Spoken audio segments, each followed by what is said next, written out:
मधुबन के बाबा, मधुबन के बाबा मुरली वाले, आपका क्या कहना,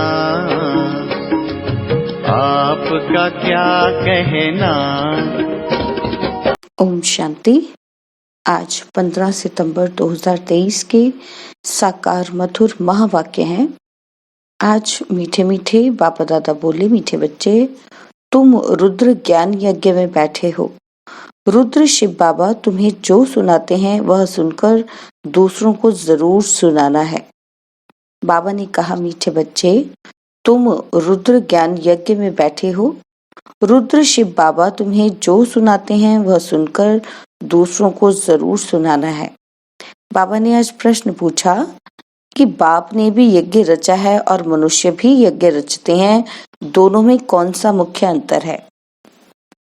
तो उत्तर में बाबा समझाते कि मनुष्य रुद्र यज्ञ रचते हैं कि शांति हो, अर्थात विनाश ना हो, लेकिन बाप ने रुद्र यज्ञ रचा है कि इस यज्ञ से विनाश ज्वाला निकले और भारत स्वर्ग बने।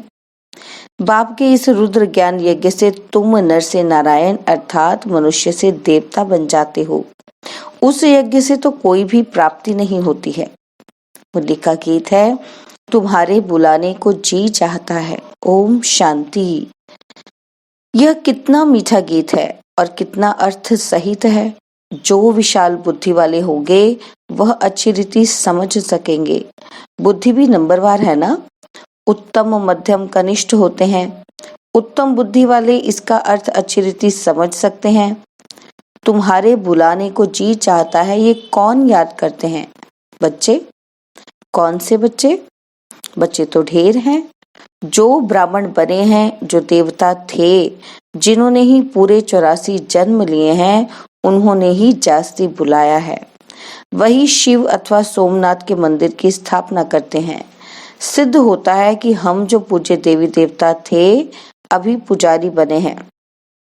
बरोबर हम पूज्य थे फिर पुजारी बने तो सोमनाथ शिव की पूजा करते हैं। रुद्र यज्ञ बहुत रचते हैं, रुद्र ज्ञान यज्ञ कभी नहीं रचते। रुद्र यज्ञ नाम रखते हैं, अभी भी रुद्र यज्ञ रच रहे हैं। तुम बहुत अच्छा समझा सकते हो रुद्र कौन है। क्या रुद्र ने कभी यज्ञ रचा था? कैसे रचा? फिर क्या उसकी सिद्धि हुई? यह तो कोई नहीं जानते। तुमको अभी ज्ञान का तीसरा नेत्र मिला है। परमपिता परमात्मा के सिवाय ज्ञान का तीसरा नेत्र कोई दे नहीं सकता। ज्ञान सागर परमपिता परमात्मा को ही गाया जाता है, मनुष्य को ज्ञान सागर नहीं कह सकते। अभी तुम जानते हो हमको दादे का वर्षा मिल रहा है, जिसको ही याद करते हैं कि बाबा आकर अविनाशी ज्ञान रत्नों का दान करो। फिर हम भी दान लेकर औरों को करेंगे। बहुत सहज है, सिर्फ याद दिलाएंगे कि तुम्हारे 2 बाप हैं। भक्ति मार्ग में 2 बाप हो जाते हैं। सतयुग त्रेता में लौकिक बाप ही होता है। वहाँ वर्षा भी तुम इस समय के पुरुषार्थ अनुसार पाते हो। तो तुम बच्चों का माथा फेरना चाहिए। ऐसी ऐसी जगह जाकर पूछना चाहिए कि रुद्र यज्ञ किसने रचा था। क्या रुद्र ज्ञान यज्ञ है या रुद्र यज्ञ है? असल नाम है रुद्र ज्ञान यज्ञ। रुद्र तो है निराकार। वो कैसे यज्ञ रचेगा? जरूर शरीर धारण करना पड़े। दक्ष प्रजापति का यज्ञ भी मनाते आते हैं। दिखाते हैं दक्ष प्रजापति यज्ञ में अश्व को स्वाहा करते हैं, घोड़े को टुकड़े टुकड़े कर जलाते हैं। उनको दक्ष प्रजापति यज्ञ कहते हैं।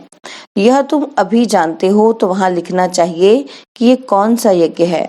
बड़ा भवके से यज्ञ करते हैं, बहुत पैसे इकट्ठे करते हैं, बड़े बड़े आदमी दान करते हैं, कोई 100 निकालते, कोई 500 निकालते।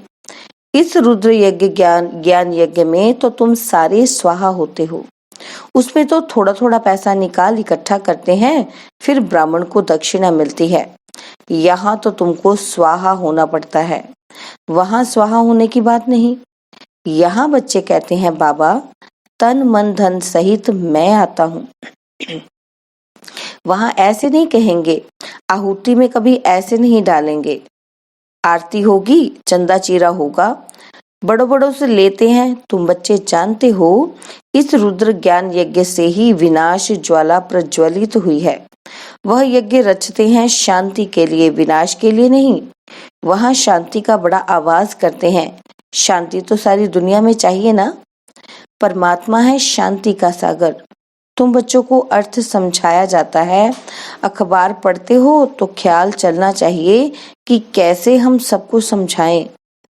बाप जानते हैं कैसे बीके दुनिया संभाल रहे हैं। सेठ का कौन सा दुकान अच्छा चलता है, कौन सा मैनेजर अच्छा है, वह तो गुड़ जाने, गुड़ की गोथरी जाने। यह ब्रह्मा है गोथरी। यह बड़ी रमणीक बातें हैं। तो रुद्र ज्ञान यज्ञ के लिए तो लिखा हुआ है कि इससे विनाश ज्वाला निकली। वह यज्ञ करते हैं शांति के लिए। यह है सच्चा सच्चा यज्ञ। उन ब्राह्मणों के तो अनेक सेठ होते हैं। यह तुम ब्राह्मणों का एक ही सेठ है। बाप है रुद्र। रुद्र बाप कहो, शिव कहो, सोमनाथ कहो, उसने ज्ञान यज्ञ रचा है जिसमें तुम बैठे हो। वह यज्ञ तो 2-4 दिन चलेगा और तुम्हारा यह रुद्र ज्ञान यज्ञ तो बहुत बड़ा है। उसमें टाइम लगता है। यह है नर से नारायण अथवा मनुष्य से देवता बनने का यज्ञ। वह तो ऐसे नहीं कहेंगे। बाप बैठ समझाते हैं कि कैसे उनको सावधान करो।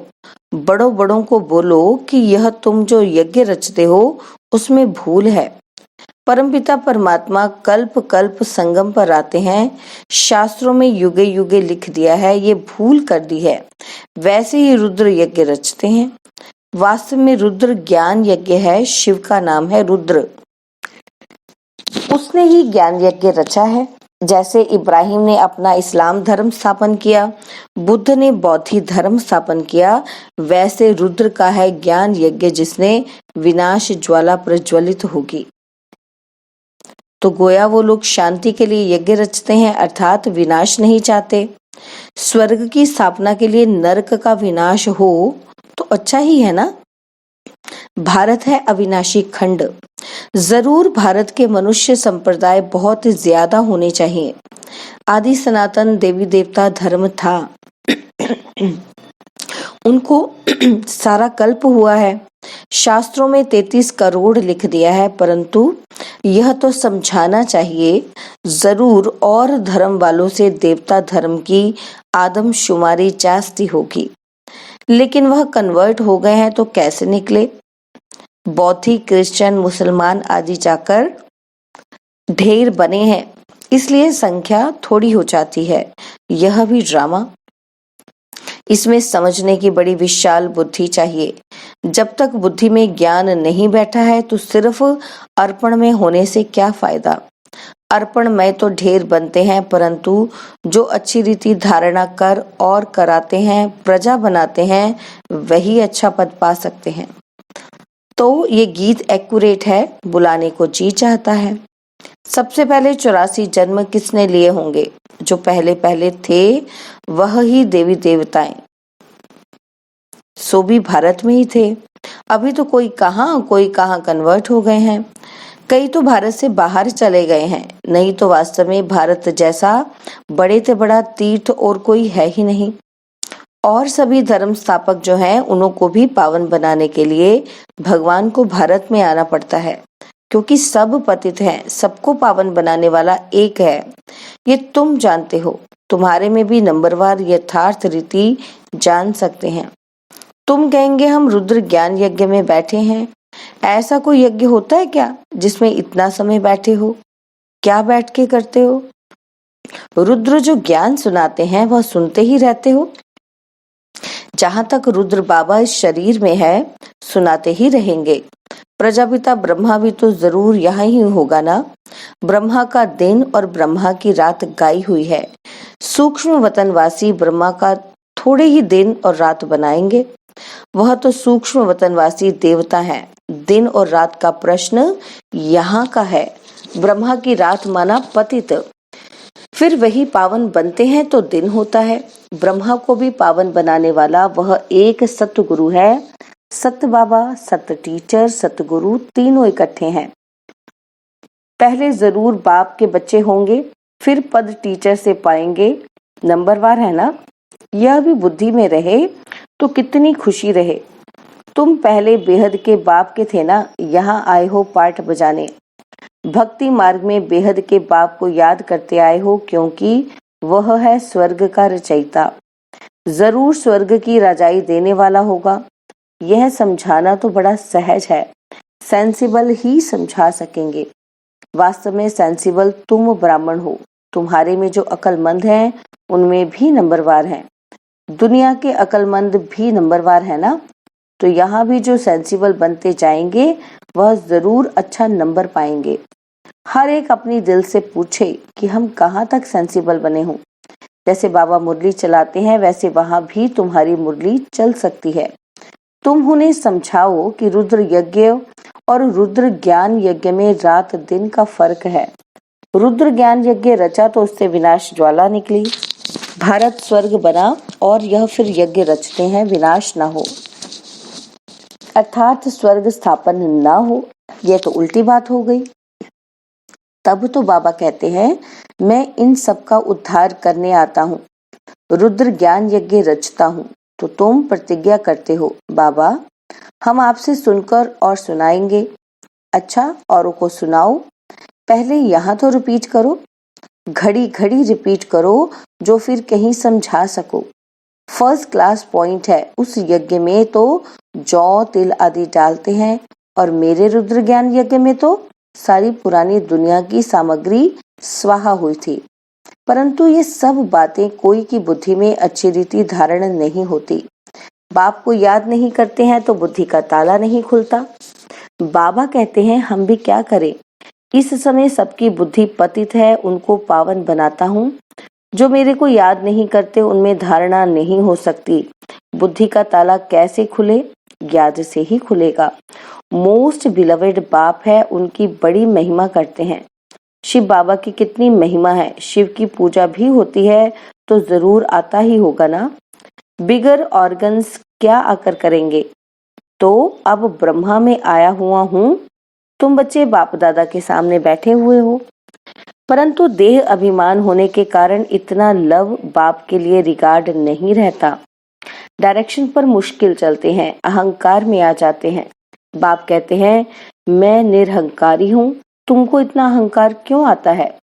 बस समझते हैं मैं ही होशियार हूँ, इतना देह अभिमान आ जाता है। अब कोई का पति मर जाता है तो उसकी देह खत्म हो गई, बाकी आत्मा निकल गई। फिर ब्राह्मण में आत्मा को बुलाते हैं, देह को तो नहीं बुलाते। भावना रखते हैं तो भावना का भाड़ा मिलता है। पति को याद करते रहें तो पति का साक्षात्कार कर लेंगे। बाबा साक्षात्कार तो कराते हैं ना। ऐसे बहुतों का प्यार होता है, आएगी तो आत्मा ना। कोई का स्त्री में प्यार है तो भावना का भाड़ा मिल जाता है। स्त्री को देख लेते हैं, चीज ले आते हैं, खुद उनको पहनाते हैं। ऐसे बहुत कुछ होता आया है। आगे बहुत विधि से खिलाते थे। जैसे गणेश को अथवा नानक आदि को याद करते हैं तो साक्षात्कार हो जाता है। ऐसे बहुतों को हो सकता है, परंतु वह चाबी एक ही बाप के हाथ में है। बाप कहते हैं ये साक्षात्कार की बातें भी ड्रामा में नूंधी हुई हैं। साक्षात्कार कराया, ड्रामा चला, ठहरता नहीं है। ड्रामा को भी अच्छी रीति जानना होता है। अरे बाबा का तो अच्छी रीति रिगार्ड रखो। बाप में इतना रिगार्ड प्यार रखना मुश्किल समझते हैं वह तो निराकार है। कहते हैं ये तो उनका रथ है, इनको हम क्या करेंगे, हम तो निराकार को ही याद करेंगे। अच्छा, निराकार की गोद में जाकर दिखाओ, निराकार के साथ खाओ पियो, तुम इनके पास क्यों आते हो। कहते हैं नहीं बाबा, आप इसमें हो, आपको ही इसमें विराजमान समझ चलते हैं। ये बड़ा मुश्किल किसी की बुद्धि में रहता है। ऐसे बहुत हैं जो गपोड़े लगाते हैं कि हमारा बाबा में बहुत प्यार है, हम इतने घंटे बाबा को याद करते हैं। बाबा कहते हैं मैं भी पूरा याद नहीं करता हूँ, मैं तो एक ही सिक्की लद्दी बच्चा हूँ, फिर भी मैं पुरुषार्थ बहुत करता हूँ। अच्छा, मीठे मीठे सिकिलदे बच्चों प्रति माता पिता बाप दादा का याद प्यार और गुड मॉर्निंग। रूहानी बाप की रूहानी बच्चों को नमस्ते। हम रूहानी बच्चों की रूहानी बाप दादा जी को दिलवा जान सिकवा प्रेम से नमस्ते, ओम शांति। प्यारे बाबा, मीठे बाबा, मेरे बाबा, शुक्रिया बाबा, शुक्रिया बाबा, शुक्रिया। धारणा के लिए मुख्य सार है। पहला पॉइंट है, अर्पण होने के साथ साथ अपनी बुद्धि को विशाल बनाना है। ऊंच पद के लिए अच्छी रीति धारणा करनी और करानी है। और सेकंड पॉइंट है, बाप समान निरहंकारी बनना है। अहंकार छोड़ बाप से अति लव व रिगार्ड रखना है।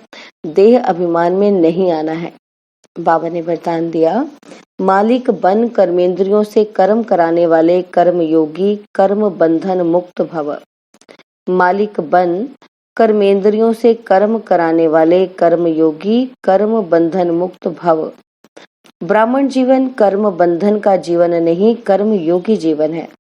कर्मेंद्रियों के मालिक बन जो चाहो, जैसे चाहो, जितना समय कर्म करना चाहो वैसे कर्मेंद्रियों से कराते चलो तो ब्राह्मण सो फरिश्ता बन जाएंगे। कर्म बंधन समाप्त हो जाएंगे। यह देह सेवा के अर्थ मिली है। कर्म बंधन के हिसाब किताब की जीवन समाप्त हुई। पुरानी देह और देह की दुनिया का संबंध समाप्त हुआ, इसलिए इसे मरजीवा जीवन कहते हैं। स्लोगन है, दिलाराम के साथ का अनुभव करना है तो साक्षीपन की स्थिति में रहो। दिलाराम के साथ का अनुभव करना है तो साक्षीपन की स्थिति में रहो। ओम शांति। और अब यह एक बहुत अच्छी वीडियो भी जरूर देखें।